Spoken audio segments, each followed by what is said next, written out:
Hello friends, welcome to bliss cinemas. இன்னைக்கு நம்ம தமிழ் டப்பிங்ல தந்தி one YouTube சேனல்ல ரிலீஸ் ஆயிருக்க பகுத்தறிவாளன் படம் எப்படி இருக்குன்னு பார்க்க போறோம். வாங்க வீடியோக்குள்ள போகலாம். இந்த படம் பார்த்தீங்கன்னா 2022 வருஷம் ரிலீஸ் ஆன ஒரு த்ரில்லர் படம். இப்ப தமிழ் டப்பிங் வெர்ஷன் அவைலபிள் இருக்கு. இதோட ரன் டைம் பார்த்தீங்கன்னா 2 hours இருக்கு. இந்த படத்தை அருண் சந்து டைரக்ஷன் பண்ணிருக்காங்க. இதுல தயன் ஸ்ரீனிவாசன், அஜு வர்கீஸ் மற்றும் பலர் நடிச்சிருக்காங்க. இப்ப இந்த படம் எப்படி இருக்கு பார்க்கலாமா வேணாமா, யாரெல்லாம் பார்க்கலாம் அப்படின்றத இந்த வீடியோல தெளிவா பார்க்கலாம். இப்ப இந்த படத்தோட கதையை பத்தி பார்க்கலாம். நம்ம ஹீரோ பத்தின ஒரு இண்டிபெண்டன்ட் ஜேர்னலிஸ்டா இருக்காங்க.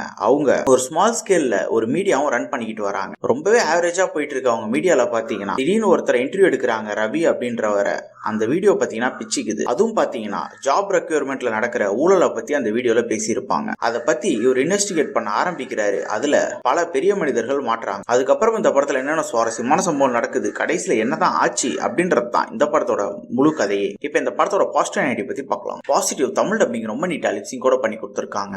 ஸ்டோரி பிளாட் பாத்தீங்கன்னா ஒரு இன்ட்ரெஸ்டிங்கான ஸ்டோரி பிளாட்னே சொல்லலாம். ஒரு ஸ்டடிஸ் சம்பந்தமா அவங்க எடுத்திருக்கிறது பாக்கிறதுக்கே நல்லாவே இருந்தது. ஆனா அதை இம்ப்ளிமெண்ட்ல இவங்க நல்லா பண்ணிருக்காங்களா அப்படின்றது மிகப்பெரிய கேள்விக்குறியா இருக்கு. பெர்ஃபார்மன்ஸ் பார்க்கும்போது நம்ம ஹீரோ ஒரு அல்டிமேட்டான பெர்ஃபார்மன்ஸே கொடுத்திருக்காரு. முடிஞ்ச அளவு படத்தை ஹோல்ட் பண்ண ட்ரை பண்ணிருக்காரு. டெக்னிக்கல் ஆஸ்பெக்ட்ஸ்லயும் படம் சவுண்டாவே இருக்கு. சினிமோட்டோகிராஃபில நல்லாவே பண்ணி கொடுத்திருக்காங்க. சவுண்ட் எஃபெக்ட்ஸ், பிஜிஎம் எல்லாமே நல்லாவே இருக்கு. கேரக்டர் ரைட்டிங்ல பாத்தீங்கன்னா எந்த கேரக்டருமே பெருசா எழுதவே இல்லை. அதே மாதிரி பாத்தீங்கன்னா ஸ்கிரீன் பிளே வைஸ் பார்க்கும்போது ஃபர்ஸ்ட் ஹாஃப் ஃபுல்லாவே படம் எதை நோக்கி போகுதுன்னே தெரியல. அது இஷ்டத்துக்கு ஏனோ தானு போயிட்டு இருக்கு. சரி, செகண்ட் ஹாஃப்லயாவது பிக்கப் பண்ணி கொண்டு போயிடுவாங்கன்னு பாத்தீங்கன்னா அப்படியே படத்தை ஃபர்ஸ்ட் ஹாஃப்ல ஒரு படம், செகண்ட் ஹாஃப்ல ஒரு படம்ன்ற மாதிரி எங்கேயோ போயிட்டாங்க. ஸோ சுத்தமா படத்துக்கும் கதைக்கும் சம்பந்தமே இல்லாம ஏனோ தானு செகண்ட் ஹாஃப்லயும் எழுதி வச்சிருக்காங்க.